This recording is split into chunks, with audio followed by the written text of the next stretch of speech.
ఒక ఆడబిడ్డ, ఒక తల్లి వచ్చి, అన్న నా బిడ్డ 9 నెలల నుంచి కనిపించట్లేదు,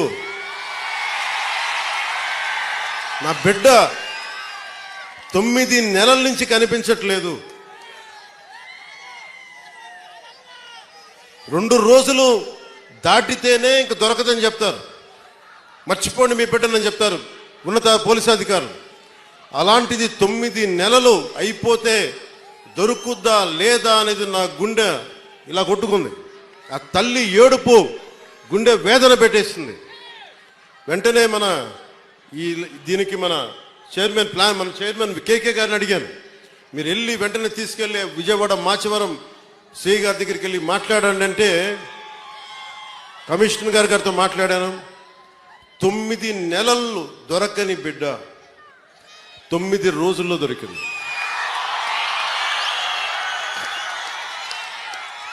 నేను ఈ 9 రోజులు నవరాత్రులాగా అయిపోయినాయి నాకు. ఆ బిడ్డ దొరుకుద్దా లేదా తల్లిని ఒకటే వేడుకున్నా. తల్లి ఒక ఇంట్లో పెంచిన ఆడబిడ్డ ఎటు వెళ్ళిపోయిందో తెలియదు, ఆ బిడ్డ దొరికే వరకు చూడు తల్లి అని చెప్పి ప్రతిరోజు రాత్రి ప్రార్థించాడు.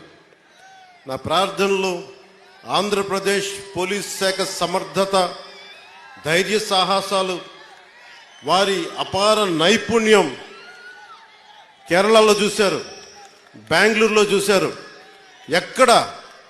ఎక్కడ భీమవరం, ఎక్కడ విజయవాడ, ఎక్కడ జమ్మూ అండ్ కాశ్మీర్. ఆ బిడ్డ జమ్మూ అండ్ కాశ్మీర్లో దొరికింది. జమ్మూ అండ్ కాశ్మీర్ పోలీసు వెళ్ళి తీసుకొచ్చారు.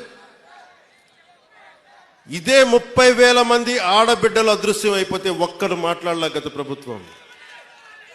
మీరు ఎందుకు చెప్తున్నానంటే, మీరు పిఠాపురం పెద్దలు, యువత, సమస్త ప్రజానీకం, తల్లులు, ఆడపడుచులు ఒక్క వ్యక్తి వెంట మీరు నడిస్తే, మేమందరం కలిసి ఒక కూటమినే గెలిపిస్తే, మీరిచ్చిన బలం 9 నెలలు దొరకక, బిడ్డ దొరకక, ఆచూకీకి దొరకక, కడుపు ఉండలు జుట్టుకుపోయి పడుతున్న ఒక మాతృమూర్తికి మీరు ఆనందం కలిగించారు. మీరు నిలబడినందుకు మీకు జోహార్లు, మీకు మీ అందరికీ ధన్యవాదాలు.